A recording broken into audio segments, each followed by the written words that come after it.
নমস্কার, আমার চ্যানেলে আপনাদের সকলকে স্বাগত জানিয়ে আজকের ভিডিওটা শুরু করছি। আজকে আমি বানাবো বেঙ্গলি ঝালমুড়ি। এখানে আমি নিয়ে নিয়েছি 2 বাটি মতো মুড়ি, তারপর দিয়ে দিয়েছি কুচনো পেঁয়াজ, তারপর দিয়েছি শসা কুচি, তারপরে দিয়ে দিয়েছি গাজর কুচি। এখানে সব কিছু কুচি করেই দিতে হবে, তাহলে টেস্টটা ভালো হবে।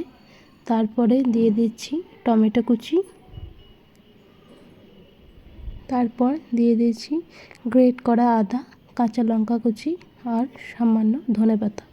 তারপর আমি এখানে একটা আলু আগে থেকে সিদ্ধ করে রেখেছিলাম, সেই আলুটা ছোট ছোট করে কেটে দিয়ে দিয়েছি। তারপর দিয়ে দিয়েছি বিট লবণ আর দিয়েছি চানাচুর, আর অল্প পরিমাণে দিয়ে দিয়েছি সর্ষের তেল। সর্ষের তেলটা মাস্ট, ওটা দিতেই হবে। সর্ষের তেলটা না দিলে ঝালমুড়ির টেস্ট একদমই আসবে না। তারপর আমি দিয়ে দেবো অল্প একটু লেবুর রস।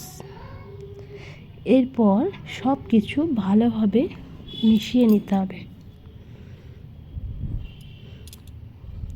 ভিডিওটা কেমন লাগলো অবশ্যই জানাবেন, আর আমার চ্যানেলটাকে সাবস্ক্রাইব করে দেবেন।